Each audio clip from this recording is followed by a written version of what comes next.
Mesdames et messieurs les parlementaires, mesdames et messieurs les élus, monsieur le grand rabbin de France, cher Haïm Korsia, monsieur le président du CRIF, cher Yonatan Arfi, mesdames et messieurs, je suis très heureuse, au nom de l'Assemblée nationale, de vous accueillir pour ouvrir ce colloque auquel je regrette de ne pouvoir participer directement. Le thème retenu est du plus grand intérêt puisqu'il jette un pont entre hier et demain, à travers une histoire longue et complexe qui vit l'émancipation et le plein accès de la citoyenneté aux Juifs de France. Cette émancipation, toutefois, suscita des oppositions, parfois sourdes, parfois bruyantes, avec des accès d'antisémitisme sensibles jusqu'à nos jours.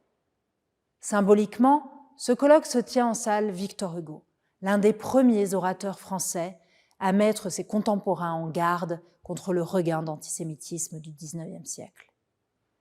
En 1882, en Russie, les pogroms se multiplièrent et à 80 ans, Hugo publia un texte étonnamment prophétique. « L'heure est décisive, écrivait-il.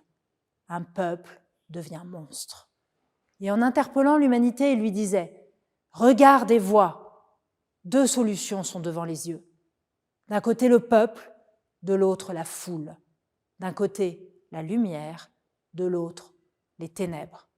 Choisis. » Avant lui, au Parlement français, ce fut l'abbé Grégoire qui, le 23 décembre 1789, interpellait ainsi ses collègues de l'Assemblée nationale constituante. « Messieurs, vous avez consacré les droits de l'homme et du citoyen.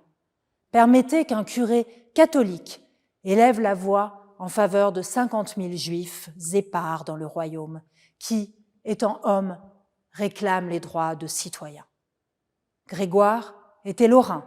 Il connaissait les communautés juives de l'Est de la France, les avait côtoyées et souffrait des humiliations et interdictions qui leur étaient imposées sous l'Ancien Régime. Humaniste, tolérant, acceptant la laïcité de l'État sans qu'elle implique de renoncer à la foi qu'on peut avoir en privé, il formulait cette magnifique promesse qu'il voulait réaliser par la loi.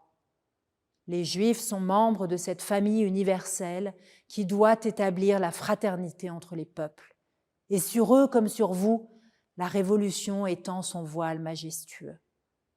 Ainsi, les Juifs de France devinrent-ils des Français juifs, des citoyens, en plusieurs étapes, jusqu'au décret Crémieux de 1870, qui étendit la citoyenneté française aux Juifs d'Algérie.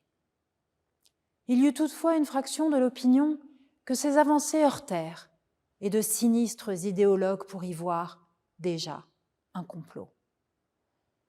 L'année 2024 marquera le 130e anniversaire du déclenchement de l'affaire Dreyfus, et l'Assemblée nationale ne manquera pas de commémorer les grands orateurs qui, malgré les injures, malgré les violences, défendirent le capitaine injustement accusé d'espionnage et l'ensemble des citoyens juifs accablés par les anti-dreyfusards.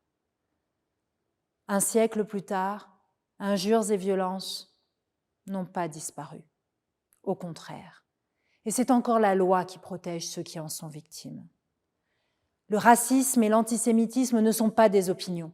Ce sont des délits qu'il ne faut jamais laisser passer, tout comme la négation de crimes contre l'humanité. À l'heure du complotisme et des abjections anonymes sur les réseaux sociaux, la vigilance de tous s'impose. La représentation nationale sera toujours à votre écoute. J'en prends l'engagement. Un grand parlementaire, Pierre Mendès France, nous a montré la voie en disant « La République doit se construire sans cesse, car nous la concevons éternellement révolutionnaire, à l'encontre de l'inégalité, de l'oppression, de la misère, de la routine, des préjugés, éternellement inachevés, tant qu'il reste des progrès à accomplir. Contre le racisme et l'antisémitisme, pour le progrès et la citoyenneté, continuons d'avancer, ensemble. »